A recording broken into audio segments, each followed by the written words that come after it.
పేరు పురుషోత్తం రెడ్డి. నేను తిరుపతి ట్రాఫిక్ ఎస్ఐని. వీళ్ళంతా కూడా మా సిబ్బంది తిరుపతి ట్రాఫిక్ పోలీస్ స్టేషన్ నుంచి మాట్లాడుతున్నాను. మీ అందరికీ రిక్వెస్ట్ ఏంటంటే అందరూ ఇంతమంది మన దగ్గర కనీసం 30 మెంబర్స్ రాశారు. 30 మెంబర్స్ ఒకరే హెల్మెట్ క్యారీ చేశారు. మీరు ఆయన ఒక్కరు తప్ప ఎవరైనా హెల్మెట్ క్యారీ చేశారా? 30 మందిలో కేవలం ఒకడే ఒకరు,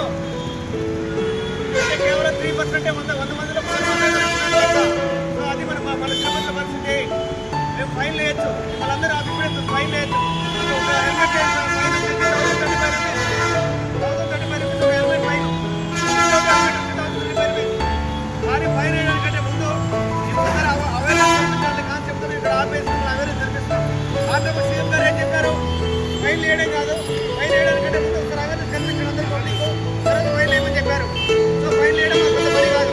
కాబట్టి మీరందరూ కూడా హెల్మెట్ ధరిస్తుంది ఖచ్చితంగా ఆశిస్తున్నాం. సెకండ్, మీరందరూ కూడా యూట్యూబ్లో చూసుకుంటారు.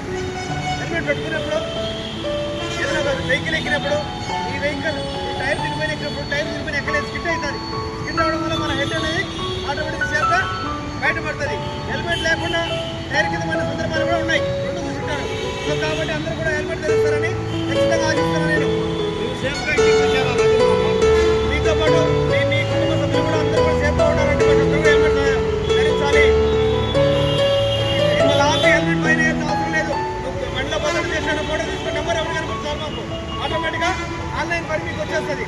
సో కాబట్టి మేము ముందుగా అందరూ కూడా మా ట్రాఫిక్ పోలీస్ తరఫున తిరుపతి నుంచి మీకు అవగాహన కల్పిస్తున్నాము. ఖచ్చితంగా కూడా మీరు అందరూ కూడా హెల్మెట్ ధరిస్తారని ఆశిస్తున్నా. Thank you. మీ వాల్యుబుల్ టైం ఇచ్చినందుకు థ్యాంక్ యూ. అందరూ కూడా థ్యాంక్ యూ.